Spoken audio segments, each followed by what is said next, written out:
The storm had killed the radio. Flames were swallowing the boat. Then, out of nowhere, a jet appeared above the ocean. No signal, no ID, no explanation. Just a woman in silver, coming back from the dead. Let's dive into one of the strangest modern legends of the sea. We're going through. With Life Moral Channel. The sea that night was not just angry, it was murderous.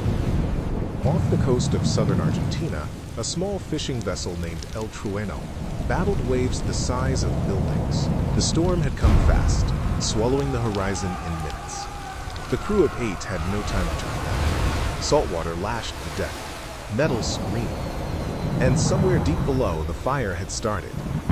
The lightning strike that took out their radio left only static, then silence. Captain Luis Alvarez, 62, a man who had spent 4 decades reading the ocean like a prayer book, now sat at the helm clutching a broken mic. His face was streaked with seawater, sweat, and soot. Around him, chaos reigned. Someone was screaming below deck. A child! Why was there a child? The vessel pitched violently to port. Crates flew. A wall of flame erupted from the engine hatch. Smoke choked the bridge. Target acquired. 3 men jumped into Proceed the sea, with caution. clinging to ice tubs. One never resurfaced. No signal, no backup, no reason to hope. And then came the sound. Not thunder, not the wind. A sound like the sky being split open. High above, barely visible through the rain, was a light. A sleek, silver machine cutting across the storm with impossible stability. No logo, no military beacon, just motion. Someone on deck screamed, "Is that a jet?" Captain Alvarez staggered to the port window. He blinked twice. No, this couldn't be. Not her. Not after 7 years. Before we go any further, comment where in the world you are watching from, and make sure to subscribe, because tomorrow's story is one you don't want to miss. Back on the boat, panic had turned to disbelief. Fishermen dropped to their knees. The jet made a low pass over the vessel, closer than any aircraft should dare, and hovered, its engines somehow balanced against the gale.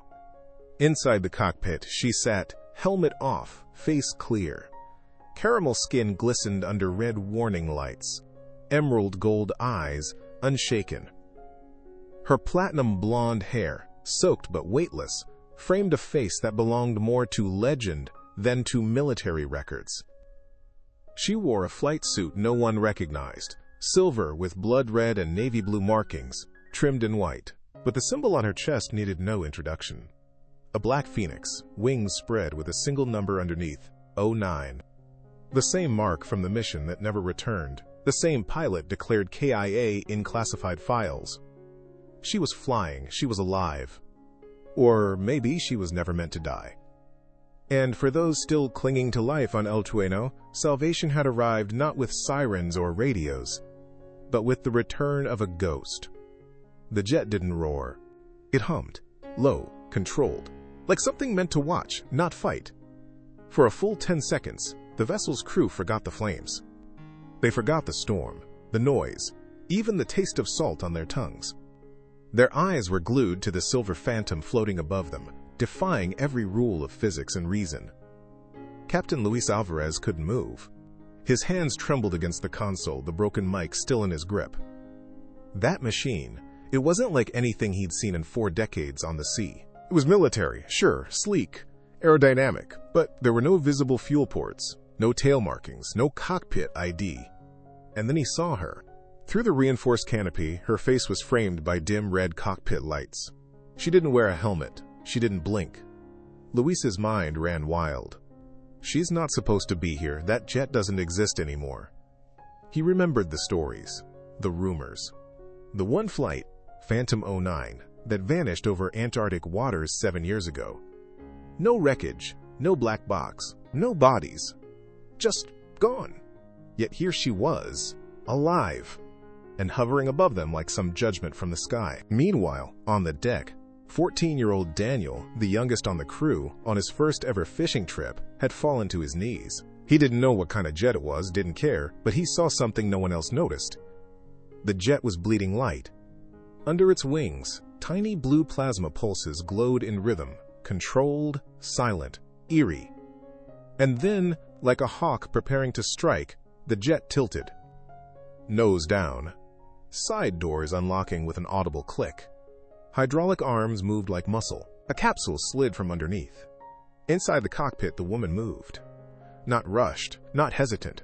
She flipped a switch. A green indicator blinked. Her gloved hand reached for a joystick mounted between her legs. She whispered just one thing: lock rescue mode. Her voice was calm, almost detached. But her eyes, those emerald gold eyes, burned with memory, with mission, with something deeper than duty. Outside, the capsule deployed a fine metal cable. It dropped slowly, precisely, like a line cast by fate. The wind fought it, rain lashed it, but it held. Luis snapped out of his daze. He screamed to the others, "Tie it! Use the main cleat!" Hands moved without thinking. The fisherman looped the cable around a post once used for hauling nets. And then something impossible happened. The cable lifted the entire stern of the boat 3 feet off the water. Stabilized. Suspended. Someone shouted, "It's holding us." The jet was redistributing its weight, using micro-thrust bursts to balance the vessel just enough to stop it from sinking deeper. It was intelligent. Or she was. Inside, flames breached the lower deck. The ship's radio room exploded. Sparks rained down. Luis tried to run for the hatch, but the heat was too much. Then he heard it. The sound of boots hitting metal. From above, a rope descended from the capsule, and she slid down it. She landed on the deck of the burning fishing boat like she'd done it 1,000 times. Her boots sparked against wet steel. Her suit glowed dimly in the rain. She stood tall, scanning the deck. No words, just presence. The crew backed away. They didn't know what to say. Was she real? Daniel whispered, "She's an angel." She walked straight past him, toward the radio room, toward the fire. Luis called out, "It's too late! That section's—" But she didn't stop. She pulled a carbon shield from her back, a jetpack shield, and held it over her head, then plunged into the smoke. The fire screamed. Metal groaned. And 2 minutes later she emerged, dragging a body. It was Miguel, the ship's engineer, his leg crushed by a fallen beam. He was unconscious. She hoisted him like a sack of flour. Luis stared in disbelief. She's carrying him like he's nothing. The rain hissed against her suit. She looked up. The cable retracted, and she rose. The capsule door sealed as she disappeared back into the sky. No words. No orders. Just rescue. Up above, the storm raged on. But she was already scanning heat signatures, already finding the next body on deck. Young Daniel, still frozen by fear near the edge. Her gloved hand slid back onto the joystick. The jet spun into motion again, looping tight over the vessel like a falcon circling prey, except this prey was hope. Captain Luis looked up and muttered something only he understood. She's not just back. She never left. The storm had no mercy. It never did. Waves battered the fishing vessel El Trueno like fists from the deep. Wood cracked, metal whined. The stern groaned under the weight of water. They were seconds away from capsizing until she came. Luis Alvarez, the captain, had seen many storms, but never one that shook his hands like this. And now, his deck had just been visited by a ghost. He didn't even try to speak, as the jet hovered again above the ship, this time more precise, more intentional. It wasn't scouting anymore, it was choosing. And it chose him first. He stood near the base of the mast, ankle twisted, soaked to the bone, face lit by orange flickers of engine fire. He didn't even look up when the next cable dropped. He felt it.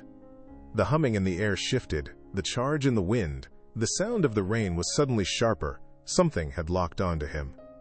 One moment he was limping toward the hatch to check on Miguel. The next, a metal tether with a harness swung directly into his chest.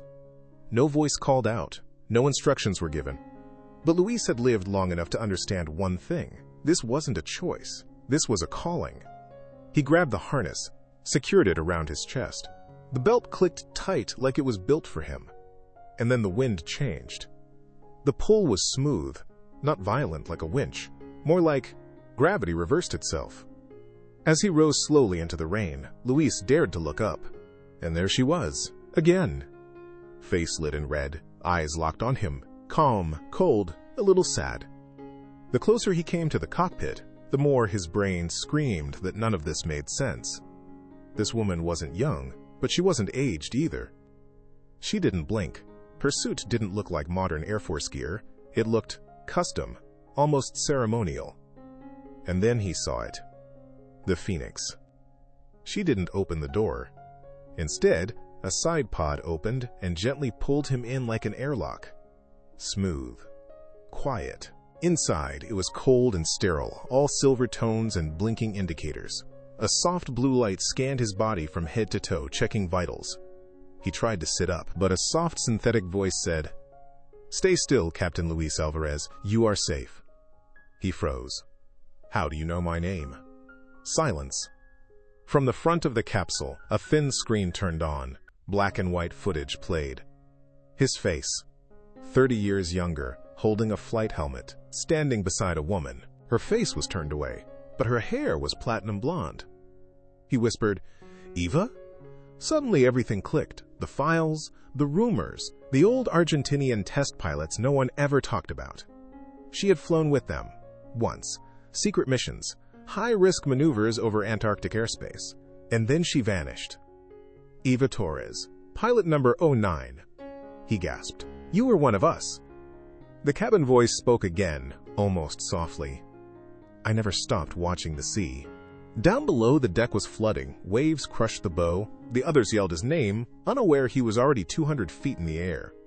But Luis had no fear. He didn't even panic when the jet jolted sideways to avoid debris from a nearby explosion.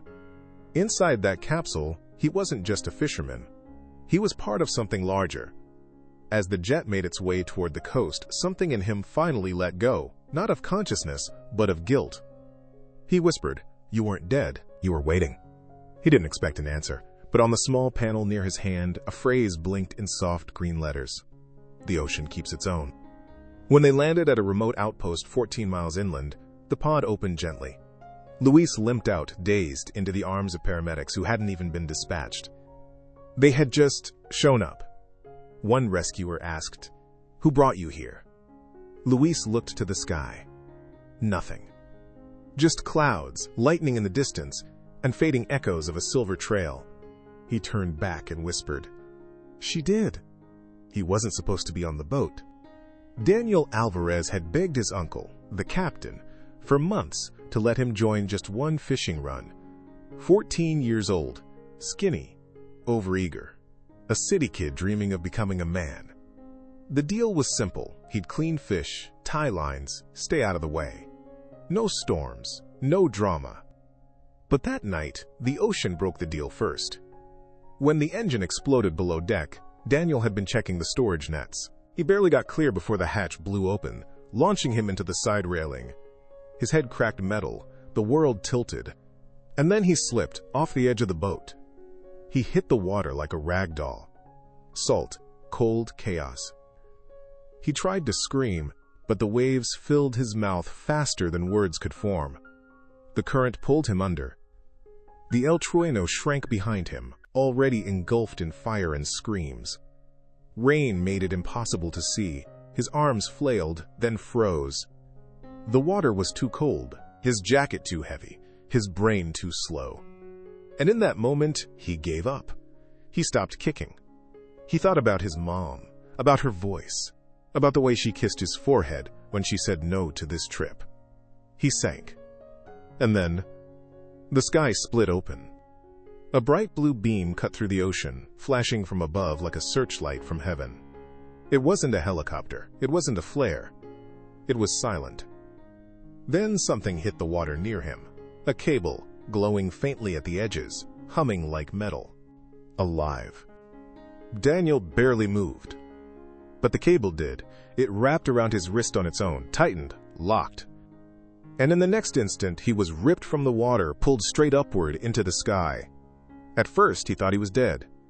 The cold disappeared. The wind vanished. Everything became muffled. He opened his eyes. A capsule door slid open above him.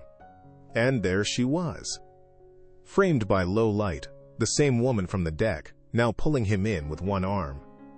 Her eyes were clear, unflinching. Her suit glowed faintly, water dripping from the ridges. Behind her, control panels blinked in non-human patterns. No steering wheel, no throttle, just pure interface. She laid him down on a soft padded panel, ran a scanner over his forehead, and gently pulled off his wet jacket. He was too dazed to speak, but she looked him in the eye and said 4 words. "You don't die today." Daniel passed out. When he woke up, he was in a heated compartment near the rear of the craft. There was no noise, no vibration. It was as if they weren't even moving. But outside the small circular window, clouds flew past at impossible speeds. He turned to look through the glass at the cockpit. She was still flying, still scanning, still watching everything. He whispered, voice hoarse, "Are you real?" No reply. But on the console near his head, a tiny screen lit up with text. "Your heart rate is 121 BPM. Your lungs are stable. You are safe."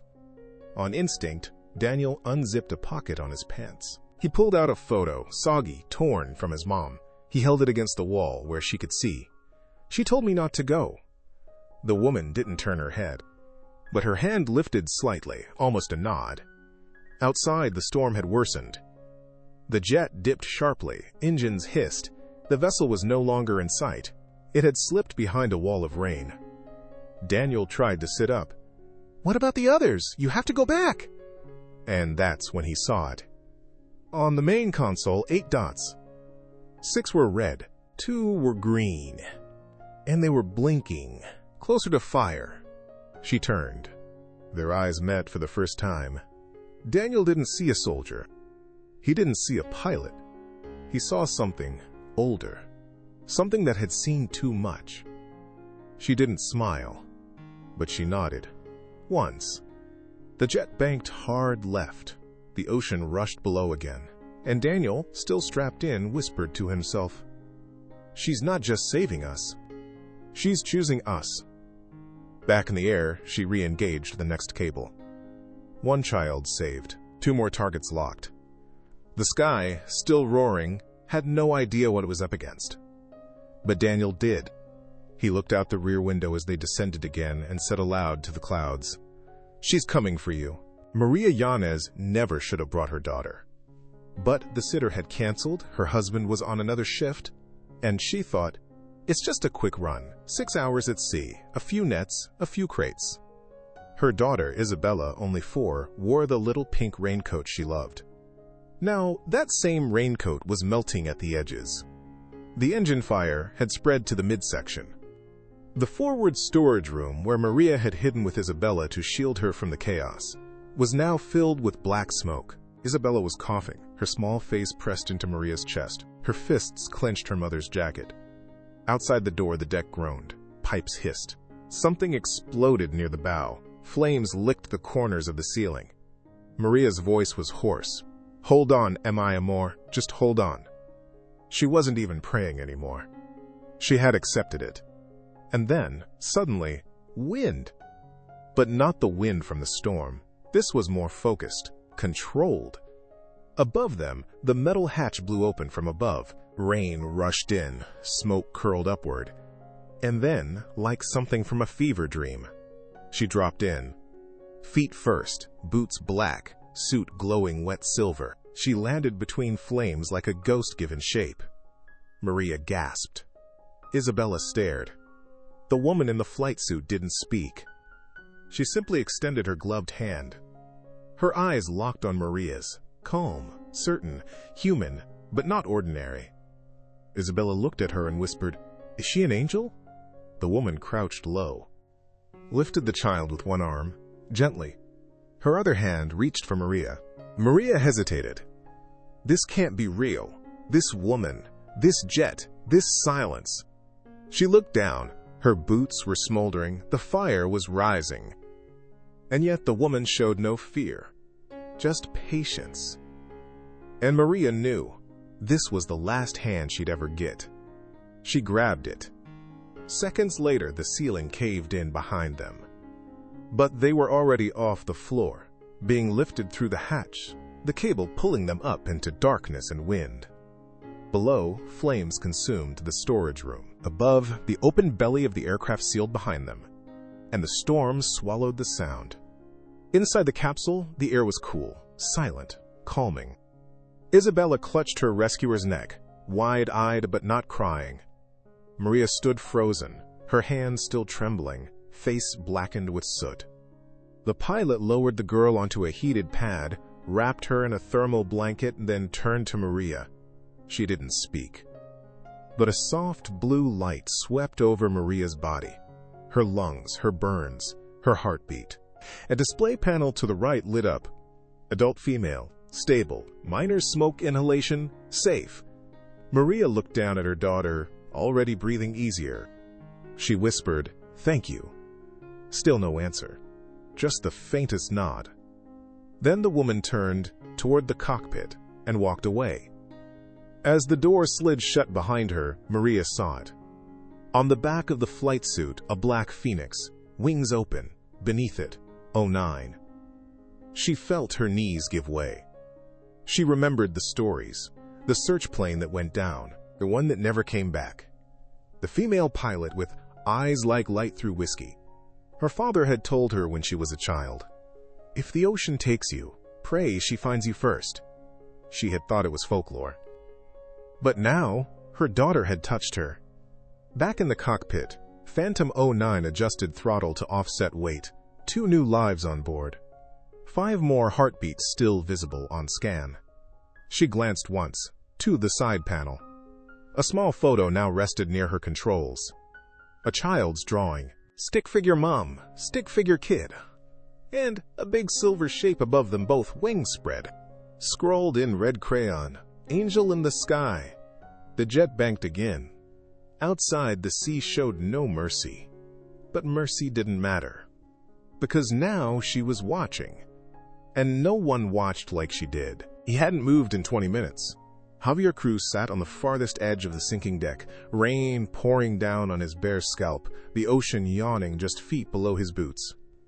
The fire had spread behind him. The others had either jumped or been pulled away by the sky. But he stayed. Eyes blank. Hands loose on his knees. He had no one waiting for him. No home to return to. No reason to live. He was the ship's diesel mechanic. Ex-Army. 2 deployments. 1 divorce. No custody. 6 months ago he'd tried to go clean. Alcohol, oxy, anything to numb the ghost of his son's voice. It hadn't worked. And now he saw the storm as permission. The ocean didn't care about your paperwork, your history, your potential. It just took. So when the silver jet passed over the burning mast a second time, he didn't react. When it hovered, when the cables dropped, he looked up once, then shook his head. No, not me. He stood slowly, unbuckled his soaked tool belt, and let it fall to the deck. He stepped closer to the edge, ready to fall, ready to go where his son already was. Then something moved. Not on the ship. Behind him. A weight, soft but solid, landed on the deck with precision. He turned. And she was there. Not in the jet. On the deck. 10 feet away. Still, calm. Her face unreadable, her hair soaked, her suit dark against the stormlight. She didn't raise a hand. She didn't shout. She just looked at him. He laughed. Dry and broken. "You're wasting your time, lady." She said nothing. The deck shifted. A wave smashed over the starboard side, knocking a crate loose. It skidded past her, almost hitting her knees. She didn't flinch. Javier stared. "You think I want to be saved?" Still nothing. Just eyes, watching, unblinking. He stepped toward the edge again. "I'm not a hero. I'm not a child. I'm not some goddamn second chance story." She took one slow step forward, then stopped. Let the silence stretch. The flames hissed. He stared at her boots. Something cracked inside him. The thing he'd kept locked up for years. He fell to his knees and shouted through the rain, "Why didn't he get saved?" No answer. Just a faint mechanical click. A capsule door opening behind her. A light turning on.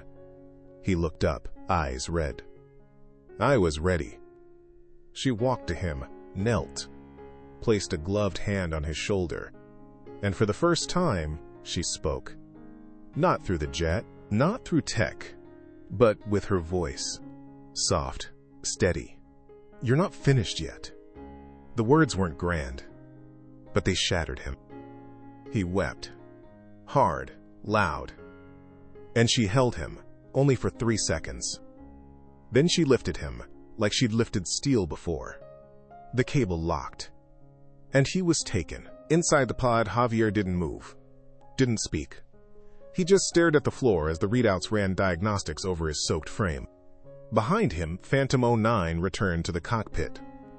The system asked, "Emotional stability, risk level 4 proceed?" She overrode the alert manually. Typed 2 words into the console. "He stays." The jet re-engaged. 1 broken man on board. 3 hearts left to find. At 3:12 a.m., Argentine Naval Sector 3 picked up an anomaly. No call sign, no transponder, no radar trail, just a blur over thermal at 19,000 feet and descending fast. The readout showed something impossible, a fighter-class aircraft with vertical hovering capability, deploying non-lethal rescue pods, operating entirely outside known airspace. The protocol was clear. Send the chopper.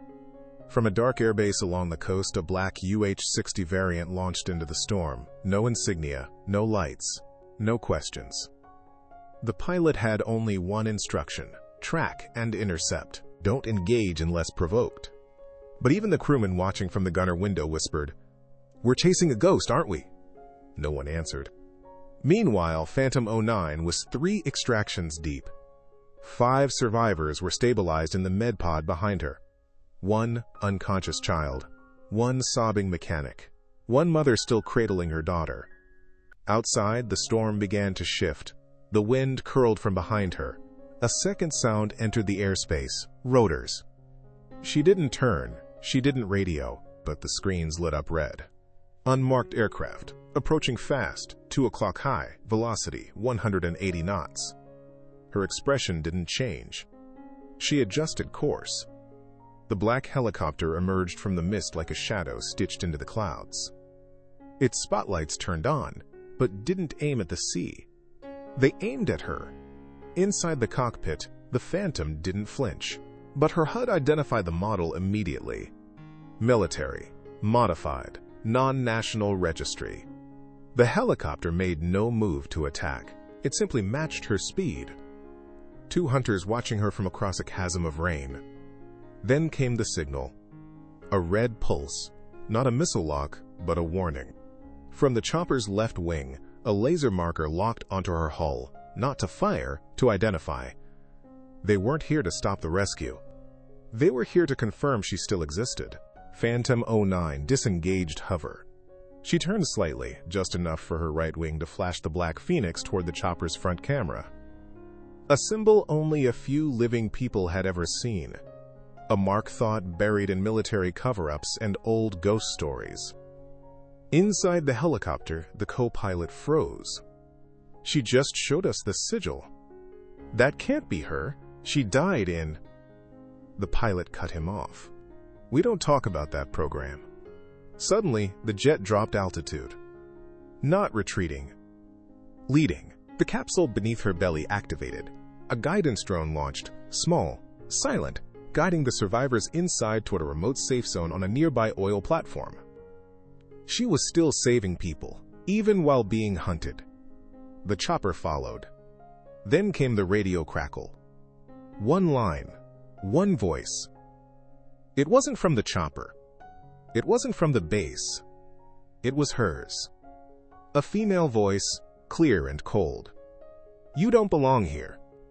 The chopper crew froze. Who said that? Did she hack us?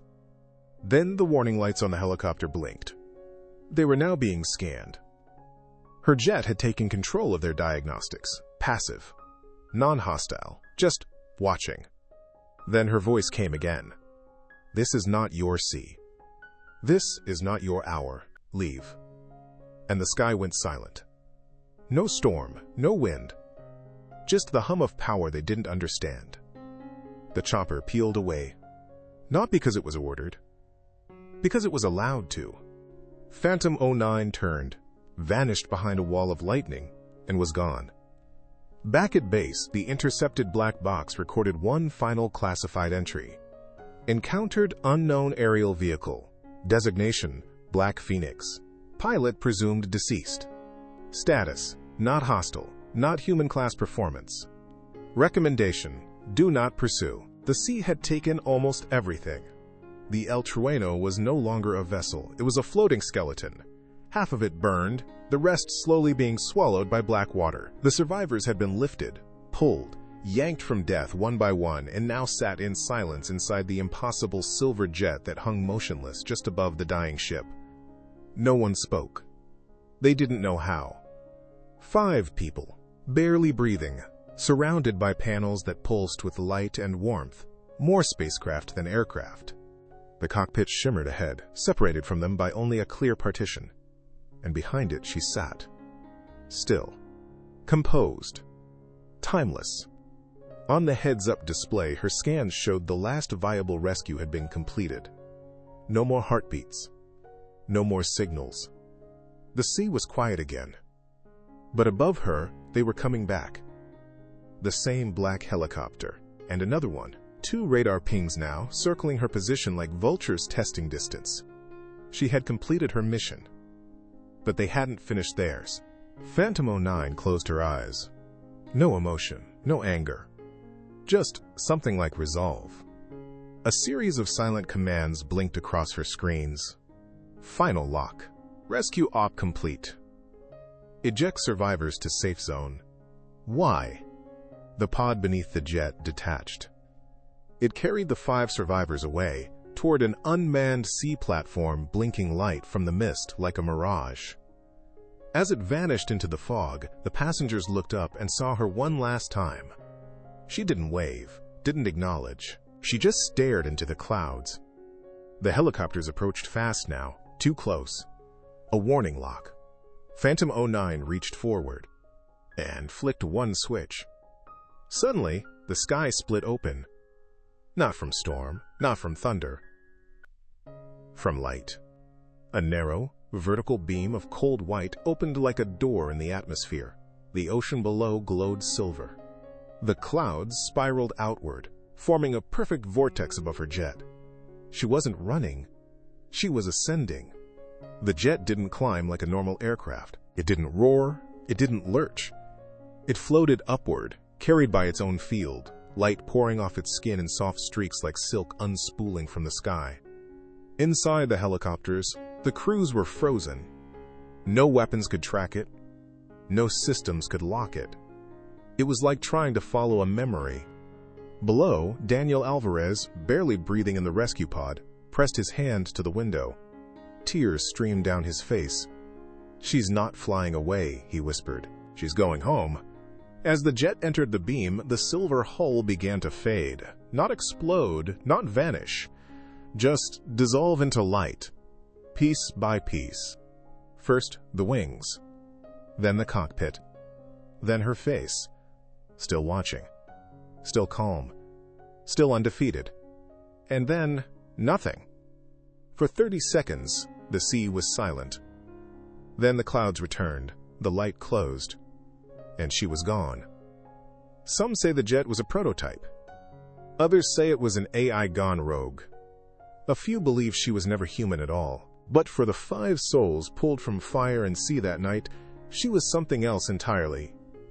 A force, a guardian, a whisper of salvation wrapped in titanium and sky.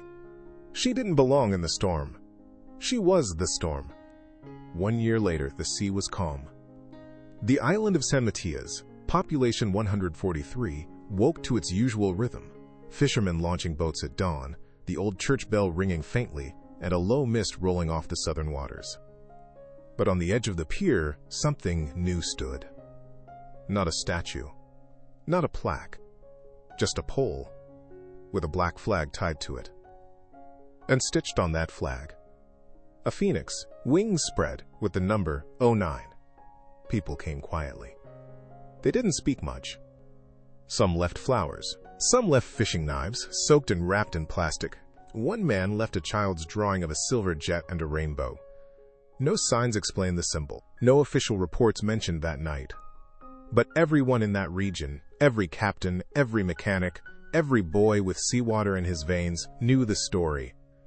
If you're ever out there and the sky splits open, hold still. She may come. The 5 survivors told the same story in 5 different ways. Daniel drew her eyes. Luis refused interviews, but once said, "That wasn't an aircraft, that was a decision." Javier Cruz entered rehab the next week and now ran a rescue boat off the coast. He named it Ava. Maria became a safety instructor. Her daughter wore Phoenix patches on every jacket. And the 5th, the older woman? No one knew her name. She disappeared after recovery. Some say she wasn't even on the ship's manifest. The government files remained redacted. One classified memo was leaked. Subject 09 confirmed airborne, post-decommission. Flight behavior inconsistent with all known human systems. Do not engage. Do not replicate. Let her be. The black helicopters never returned. But twice since that night, distress signals were recorded in that same quadrant of ocean. Not from the boats. From the sky. A frequency no tower admitted receiving, a pulse too old to be modern, too sharp to be random. Only 3 words in Morse. Alive, alive, live. Somewhere beyond radar, beyond rules, beyond ruin. She still watches. Not for orders, not for revenge, but for one thing, a chance. And when she finds it, she returns. Without sound, without welcome. Just a shadow of silver over the sea, and the fire of a black phoenix in her wake. Phantom 09 is more than a rescue story. It's a myth reborn and a symbol of unseen guardianship. In an era where everything is tracked, named, and claimed, she showed up with no call sign, no orders, and no need for credit. Sometimes we wait for permission to be saved. Other times, salvation comes unannounced, from places we can't explain. Was she a rogue pilot? A hidden military asset? A legend made flesh? The survivors all agree on one thing. She knew I needed saving before I did. That line alone should stop us in our tracks. Shosh, how many people in your life have quietly rescued you? Sure. Have you ever saved someone without asking for thanks? Sure. Phantom 09 teaches us that not all heroes wear badges. Some wear old numbers. Some fly without clearance. Some come back when the world forgets them. And maybe, just maybe, we all carry a little phantom in us, waiting for the right storm to return. If this story gave you chills for even 1 second, like, comment, and share this video to keep the legend of Phantom 09 alive. Downfinger, drop a comment below. Do you think she was real, government-made, or something supernatural? Tag someone who's been your phantom, the person who helped you through your worst moment without asking anything in return. And don't forget to subscribe, because in tomorrow's story, a man stranded for 3 years on an uncharted island claims he was never alone.